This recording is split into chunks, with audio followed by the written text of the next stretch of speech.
listening to Historyman 1781, a project of ekbarnes.com, where we walk in the footsteps of heroes and proclaim freedom reigns.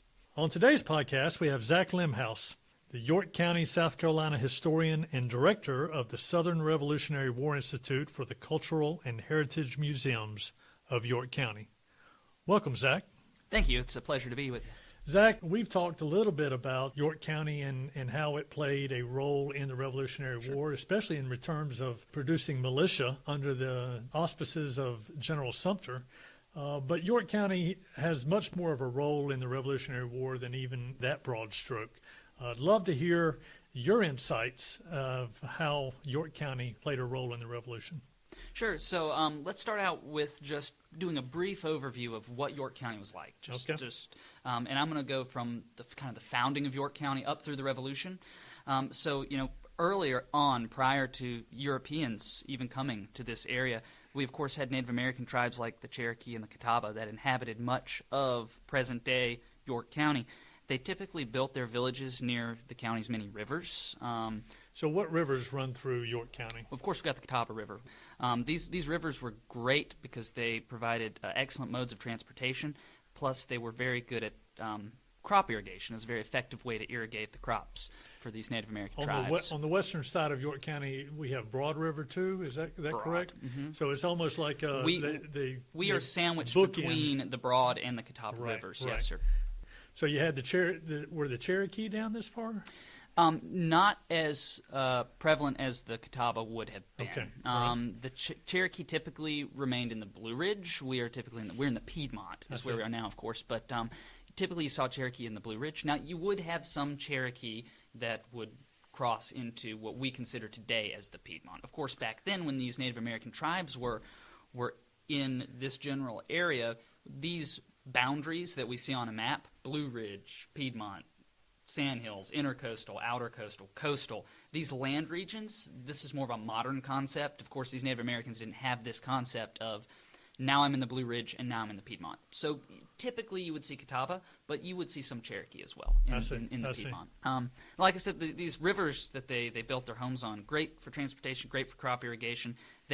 Typically, there were a lot of differences with these different Native American tribes, but if you wanted to focus on a similarity, typically they all grew similar crops. They called them the Three Sisters. You had corn, pole beans, and squash, which made up the primary diet of these early Native American tribes in what is now York County. They constructed palisades to protect their villages, but most importantly, they created trails that would connect these villages to one another. And when Europeans begin to arrive in York County in the late 1740s, early 1750s, they will commandeer these Indian trails, these Native American trails, and they will turn them into wagon roads for transportation. I think the best example of this is the Occoneechee Trail, which is the southernmost leg of what we refer to as the Great Wagon Road that extended south from Philadelphia, Pennsylvania. So talked to some historians in Camden, South Carolina, and Highway 521 runs right through Camden, came right through there, and that was that portion of the Great Wagon Road. Sure. It actually went up through the Waxhaws and that sort, and it came through York County. Is that what you're saying? Absolutely, it's part of that trail, all part of the same system. I see. So the early Europeans, when they arrived, they typically came from Scotland. Your early Europeans in this area were from Scotland, the lowlands of Scotland, but the vast majority didn't immigrate directly from lowland Scotland. A lot of them immigrated to Northern Ireland prior to coming to the American colonies, if that makes sense. I see. This Northern Ireland, this area, I should say, of Northern Ireland was known as the Ulster Plantation. So the people that lived there became referred to as Ulster Scots. I see. These Ulster Scots, when they started to immigrate to the Americas, they began to self-identify as Scots-Irish. And this is where we get this term Scots-Irish or Scotch-Irish. The idea is they wanted to differentiate themselves from the Irish who were Catholic. A lot of the Scots-Irish were Presbyterian. So they took on this moniker of Scots-Irish to differentiate themselves from the Catholic Irish. They really were coming out of Great Britain during a great deal of religious wars. Absolutely. I mean, you had the Catholic, you had the Church of England, and now you had the Scotch-Irish that were really a branch of Protestantism, correct? Absolutely. And they were trying to find their way and find their niche in the New World. So interesting. Why did they end up here? Of all the places, why here? Well, typically, and like I said, they would immigrate into different major ports in the early 13 colonies, but typically we saw a lot of them come into Philadelphia, Pennsylvania. And then from there, they would travel south down one of these Indian roads, Native American roads that were reappropriated, right, for European travel. Right. And like I mentioned earlier, it became known as the Great Wagon Road. So they would travel south, these Ulster Scots and Lowland Scots. They'd travel south, and then they would branch off in different areas. So it's not that they just traveled in one congregation and all ended up in York County. They would branch off in Virginia and North Carolina and then South Carolina. And they would branch off when they found a spot that suited them. These different families would branch off and start a home. So, and this is, we will be talking a lot about the Bratton family, since being part of the Culture and Heritage Museums, if you're not aware, the Culture and Heritage Museums, which I work for, is a museum family of 4 different museums, one of which is historic Brattonsville. So a lot of my work here with the Culture and Heritage Museums is understanding the Bratton family. And the Bratton family, their ancestors can be traced back to these Ulster Scots that traveled south down the Pennsylvania Wagon Road and came into York County. So some of the other names in York County that settled around that time are what? We had the McClures? Sure, you have the Neals, the McClures, the Lacys, a lot of different families that have a very similar backstory to where they immigrated in and they came south down this wagon road and broke off. For example, the Lacys, they spent a lot of their time in Pennsylvania. Mm-hmm. They just stayed there. And then Edward Lacey, who's going to be a major player here in York County, he's a commander of a militia in Chester. He's going to be at the Battle of Williamson's Plantation, which we'll discuss in another podcast. And he spent his young life in Pennsylvania, and then when the French and Indian War broke out, he's going to leave, and he's going to join up with General Edward Braddock and Braddock's failed expedition in Western Virginia. With Washington. Sure, yeah. Lacey, and Daniel Morgan. Absolutely. Okay, so just to get a better understanding of York County. York County is situated in the foothills between the Catawba River and the Broad River. And it is part of what today we call the upcountry or the back country of South Carolina. When South Carolina was a colony, and if you look at it on a map, the back country is physically the largest part of South Carolina. The low country and the back country have a lot of differences that are very important. The low country is where you tend to see your elite. This is, of course, where a lot of Europeans, when they came over, arrived first. I'm talking early South Carolina settlements when we were still kind of starting out. They, of course, hit the coast first because they were coming over from England. And this is where your elite tend to be. This is your wealthy plantation owners. In the back country, you tend to have your poorer subsistence farmers. Right. As a result, you have a large African-American population in the low country and a much smaller African-American population in the back country for the simple reason that the economy of the low country needed African-American slaves to operate. The economy of the back country was, for a long time, just subsistence farmers who were only growing enough crops for their families to survive. So typically you didn't need a large number of slaves to operate in that kind of economy. Another big problem, though, with the upcountry or the back country, I'm going to use those terms interchangeably. Sure. By the time of the American Revolution, it was referred generally as the back country. That's what people tended to refer to this portion of South Carolina.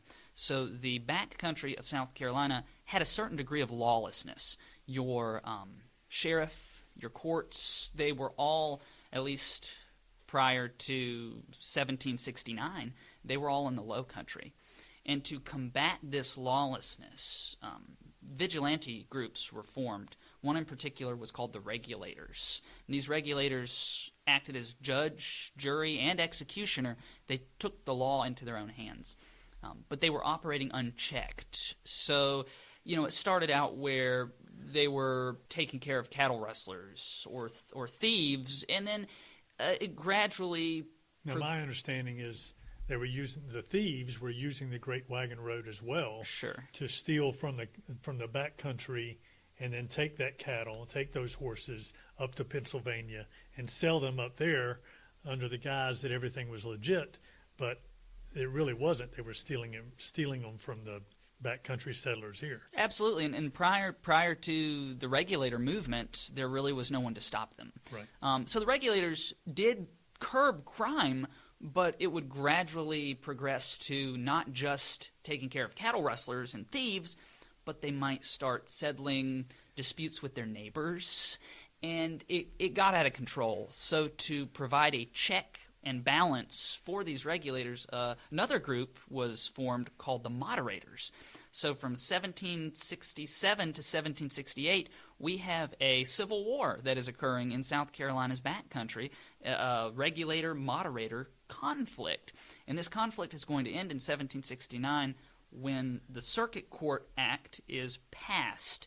The Circuit Court Act of 1769 is going to divide South Carolina into different legal districts, and at the center of every legal district, you're going to have a court and a sheriff to kind of take care of any kind of lawlessness that might be there. So it rendered the regulators unnecessary at this point. Let me ask you this. The clannish makeup of the Scotch-Irish, did that not just kind of fester even after that point? I mean, passing a law saying the regulators are null and void. Absolutely. That doesn't take care of the family squabbles and the feuds that came out that of is this. that is an amazing point, and I was actually going to get to that, and I appreciate you bringing it up, because this hatred for one another, this regulator-moderator conflict, doesn't magically end with some piece of legislation that creates courts in the backcountry. It's going to carry over, and it actually carries over into the American Revolution. Right. Generally speaking, not all the time, but generally speaking, your regulators tend to be your patriots during the American Revolution, and your moderators tend to side with England, and they're your loyalists. So this idea that there was, like we spoke earlier before we started recording, there's this misconception that there really wasn't anything going on in South Carolina, especially the backcountry of South Carolina, until the fall of Charleston in 1780. And that is a misconception. It's very far from the truth, especially when you keep in mind that factions in South Carolina had been fighting way before the American Revolution even started, and a lot of this animosity for one another carried over from this regulator-moderator conflict into the American Revolution. And you've got a wonderful facility here. Thank you. Your museum here, do you have records of the regulators and moderators coming out of York County? Sure, yes. So we are recording, for the people at home, in the Southern Revolutionary War Institute. And I am the director of the Southern Revolutionary War Institute. It is housed at the McKelvey Center campus, which is here in York. It is one of the 4 sites in the family of museums that I referenced earlier. We, of course, have Historic Brattonsville. We have the Main Street Children's Museum in Rock Hill. We have the Natural History Museum in Rock Hill. And then we have the McKelvey Center campus. And we are sitting right now in the Southern Revolutionary War Institute, which is a scholarly research library dedicated to the study of the Southern campaigns of the American Revolution. But just because we focus on the Southern campaigns of the American Revolution doesn't mean we don't go back earlier than that. Sure. Because, as I mentioned, the regulator-moderator conflict is very important when discussing the American Revolution. So, yeah, we have documents and books on not only the regulator-moderator conflict in South Carolina, but also the regulator movement in North Carolina, which is a lot different than the regulator movement in South Carolina. So we have an abundance of resources here for anyone interested in these topics. So you said generally the regulators and the moderators kind of fell in line in the Revolution with the Loyalists and the Patriots. Generally, yes, sir. So you're referencing your research on those documents that you have here and matching them up. Is that how you come to that conclusion? That's part of it, yes, sir. That's definitely part of it. And I would be remiss not to mention that my predecessor, who Michael Scoggins, has done amazing research on this. This institute was founded under his leadership, and he has done amazing research in this as well. And I see on the table you have a copy of his book, The Day It Rained Militia, which I would recommend anyone read. I get a lot of this research he has done, and so I'm very lucky in that fact that I get to go back and build on a firm foundation that he's already built for me. Sure. If that makes sense. So I'd recommend anyone read that book. It's a great book. So 1768, 69, we're talking 7 years, Sure. 8 years prior to the Revolution. Where did we go from there? Okay, so after the formation of the Circuit Court Act, these circuit courts in 1769, we have something occur in 1772, right prior to the Revolution, Okay. called the New Acquisition, and that's important to understand. See, prior to June of 1772, the boundary west of the Catawba River between North and South Carolina was in dispute. Both North Carolina and South Carolina were claiming this area. In fact, land grants were being given from North Carolina and South Carolina for this disputed area, and a lot of times those land grants overlapped, and that was a big issue. So in June of 1772, there was a push to create a firm boundary between North and South Carolina. Okay. Thomas Neal Sr., who at the time was in Tryon County. Tryon County at the time also included modern-day York County. So Thomas Neal Sr., of course, his sons will be present at the Battle of Huck's Defeat, which So we Tryon, North Carolina, the county Absolutely. of North Carolina is actually west of here, northwest of here. Right. So Tryon County, North Carolina, included prior to June of 1772, included what we consider modern-day York County. Did it include Mecklenburg as well? Mm-hmm. Because York County has changed quite a bit, what we call it. When William Bratton, who is going to move to Brattonsville in 1766, he's going to make his home there. He's going to be involved in the Battle of Williamson's Plantation, which we'll talk about in another podcast. When he moved to what we call York County today, the deed actually says he's in Mecklenburg County. Really? Absolutely. Because at the time, modern-day, present-day York County was considered Mecklenburg County. This was all prior to the new acquisition. Remember, the new acquisition is going to take place in June of 1772, and William Bratton's going to be here in 1766. So the new acquisition has not occurred yet. So there's still a dispute over who actually owns this land. So York County has been part of Tryon County. It's been part of Mecklenburg County. Prior to this new acquisition. I see. So in June of 1772, Thomas Neal Sr., he will have two sons. He'll have Thomas Neal Jr. and he'll have Andrew Neal that are going to be fighting at the Battle of Huck's Defeat. They're both present. Thomas Neal Sr. is going to push to make a firm boundary between North and South Carolina.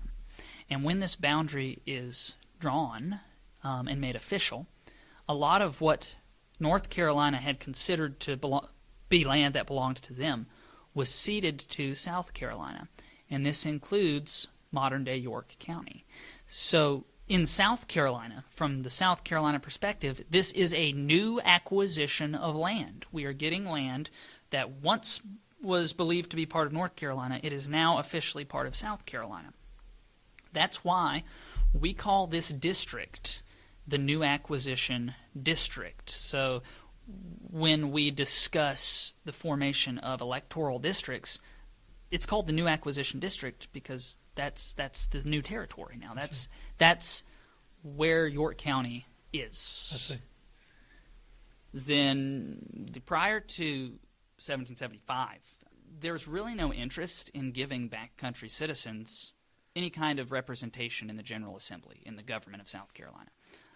That's for several reasons, of course. Backcountry citizens were seen as unintelligent, which typically they did tend to be uneducated compared to your low country elite, which were educated. But not only that, there was a concern about the issue of slavery, believe it or not, because like I mentioned earlier, your low country elites, they were your plantation owners. They needed slavery in order for their economy to operate the way it was operating. Your upcountry or backcountry people typically didn't need slaves. One, they couldn't afford them. They were poor.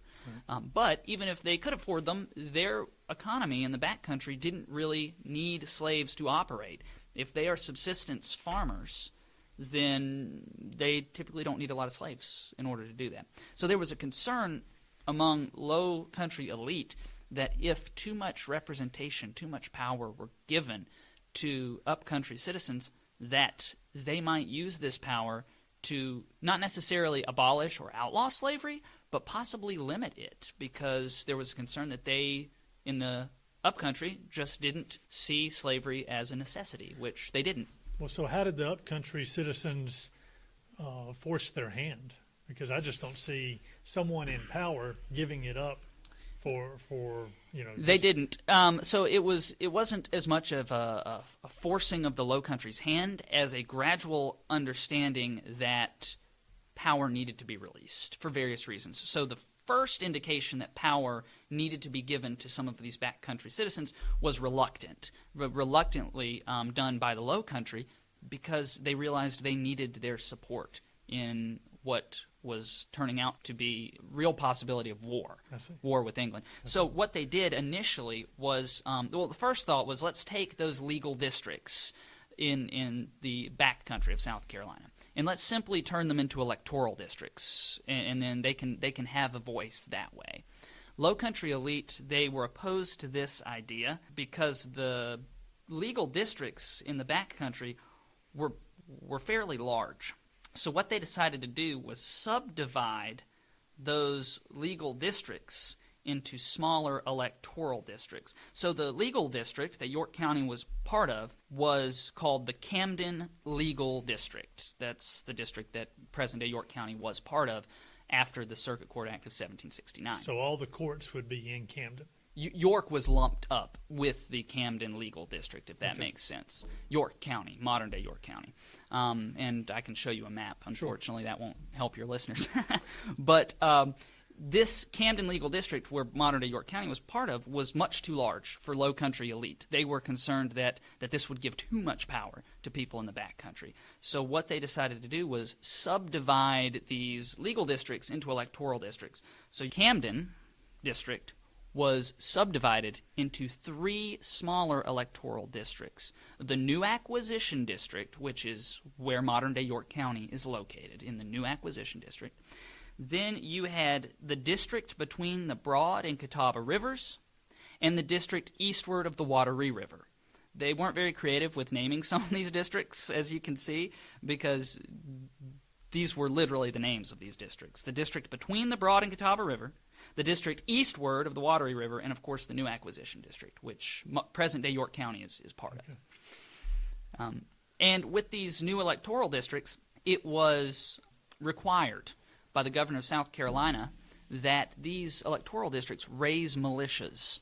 So this is where you see a lot of the militias that are going to be involved in the American Revolution. So, for example, you would have a New Acquisition militia for the New Acquisition District. This New Acquisition militia from present-day York County was involved in a lot of battles early on in the American Revolution.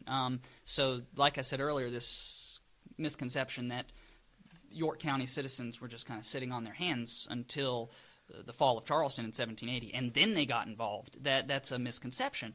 You have them involved in the Battle of Reedy River, also known as the Battle of the Great Cane Brake, on December 22nd, 1775.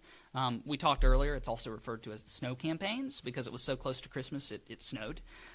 They're involved in an expedition against the Cherokee. It's called the Williamson Expedition.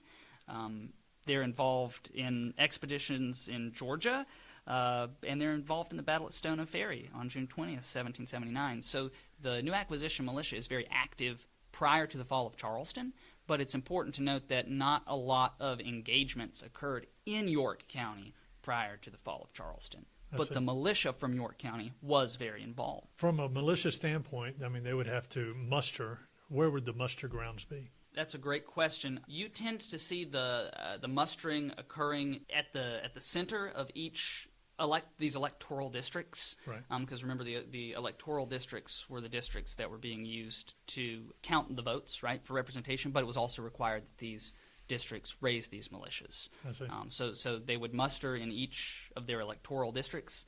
And it is important for me to go back and mention that some electoral districts were still so large that they had multiple militia units.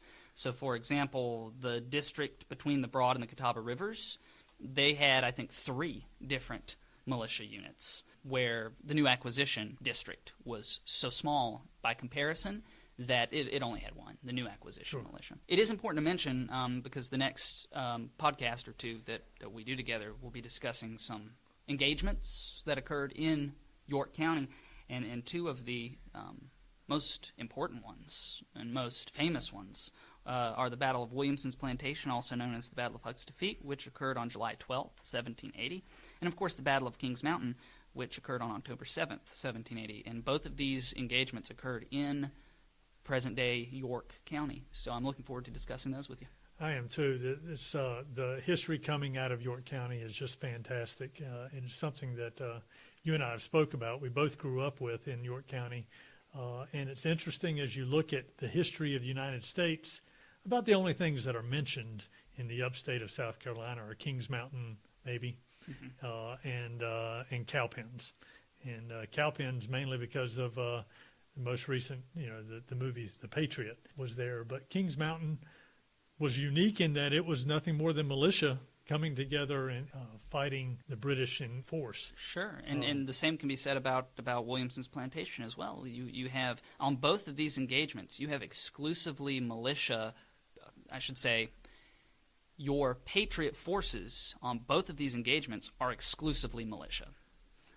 For both Huck's Defeat, also known as Williamson's Plantation, and the Battle of Kings Mountain, you don't have any provincial Patriot soldiers present. Now, it is important to make the distinction that just because they're not professional soldiers doesn't mean they're not experienced. So Correct. these militia leaders, like your William Brattons and Edward Lacey's and John McClure's, they had experience from the very beginning. Like I said, William Bratton fought with the new acquisition militia. He was fighting in the snow campaigns. You have John McClure. John McClure is present at the Battle of Williamson's Plantation. He was a member of South Carolina's 3rd Regiment for several years at the beginning of the Revolutionary War. So he was a Continental soldier. He was a provincial soldier, and then he resigned his commission and joined up with a militia and formed his own militia called McClure's Rangers. Right.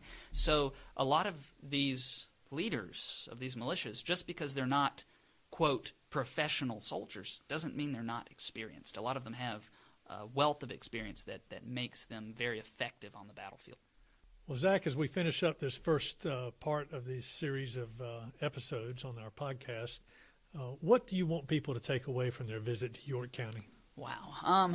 I think I'd like people to realize that York County has a diverse background and a very, very diverse history, that if they'll take a moment and visit any of our sites with the Culture and Heritage Museums, in any of the other the sites like the National Military Parks, they will understand that York County has a lot, historically speaking, to offer, and not just for the American Revolution, but York County played a major role past the Revolution through the agriculture in the antebellum period, through the American Civil War, to Reconstruction. York County has a lot, historically speaking, to offer for anyone that wants to take the time and dig a little deeper. Thank you very much. Well, thank you so much. I appreciate you asking me to be with you.